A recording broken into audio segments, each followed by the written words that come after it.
Konawe, sebuah nama wilayah di Sulawesi Tenggara yang beberapa bulan lalu saya ke sana mendadak muncul jelas kembali di kepala saya. Gara-garanya, saya teringat dengan apa yang terjadi di sana sehubungan dengan tanur nikel. Sejarah singkat, saya ini punya latar belakang panjang urusan kiln, burner, furnace, tungku sejak tahun 97. Kebetulan saya memiliki kiln pembakar dengan sistem fluidized bed kiln untuk hydrated lime, CaOH 2 kali. Di mana teknologi tradisional biasanya adalah pakai tungku vertikal, seperti kebanyakan kita lihat tanur-tanur di daerah Tuban, Tegal, Cirebon, Padalarang. Kami sudah menggunakan teknologi tinggi, bahkan asapnya yang masih mengandung waste product kita tangkap dan kita pasang alat untuk menyedot sehingga produknya menjadi precipitated calcium carbonate. Semuanya friendly to nature, nggak ada waste sama sekali. Pabrik tersebut berada di wilayah Cibinong di Kelapa Nunggal, nempel pabrik semen Holcim. 20 tahun dengan benda tersebut, terang aja saya hafal mati tentang apa itu yang namanya furnace dan kiln. Lalu ke Konawe sekarang, dan di Konawe saya kaget.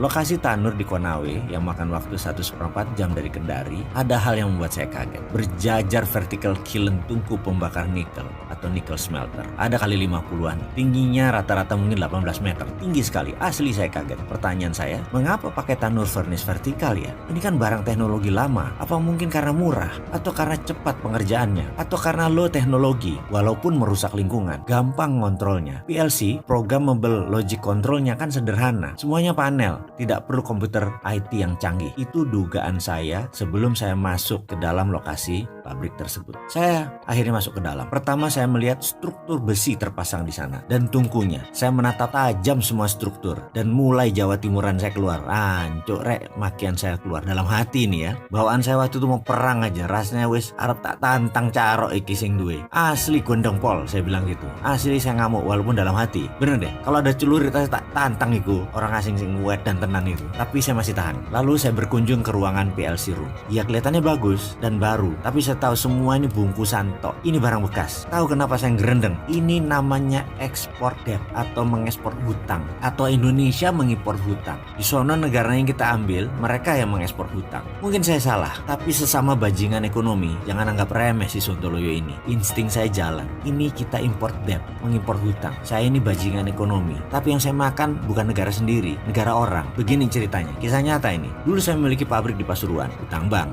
Di tahun kelima, hutang belum lunas, kita pindahkan pabrik tadi ke Malaysia dengan mitra Malaysia. Kita buat hutang baru, mesin kita hitung baru, padahal relokasi. Hutang tadi buat lunasi hutang yang di Indonesia. Lalu yang di Malaysia, mitra saya tadi menanggung 100% beban hutang proyek baru tadi. Barang bekas disulap menjadi bernilai 100% barang baru, hutang baru. Saya untung 2 kali lipat. Dari proyek pertama sudah untung, tambah sekarang untungnya 2 kali lipat. Lalu dana segar masuk ya buat melunasi hutang. Dengan skenario baru, mitra saya di Malaysia menanggung semuanya tanpa modal, tapi dia kita pura-pura baik kasih aset tersebut. Kita minta minoritas saham aja hanya 20%, padahal barang bekas. Bagaimana? Sudah mulai paham apa itu export debt. Jadi begitulah kami para bajingan ekonomi ngerjain Malaysia. Barang bekas nilai baru, hutang di Indonesia diekspor ke Malaysia. Kembali ke Konawe. Kita tahu ada negara yang pandai memberi hutangan kan? Pinjamkan 10 billion dolar ke negara lain, lalu di tahun kelima pindahkan barang tersebut ke Indonesia. Lalu Indonesia hutang baru full 10 billion. Bayangin, padahal barang itu mungkin nilainya tinggal 20%. Tetapi Indonesia biar tergiur, proyek itu terkesan biayanya 100% dibiayai oleh mereka. Baik banget kan mereka, nilainya 10 billion, udah Indonesia nggak keluar duit, pokoknya 100% tak biayai. Nah kan geblek orang barang bekas, itu bisnis untung di muka mereka itu. 8 billion ditambah hutang mereka yang kemarin lunas. Ada lagi, bunga mereka 5%, lalu dikasih bunga ke kita 7%. Mereka untung dari bunganya 2%. Jadi untung dagangnya bolak-balik.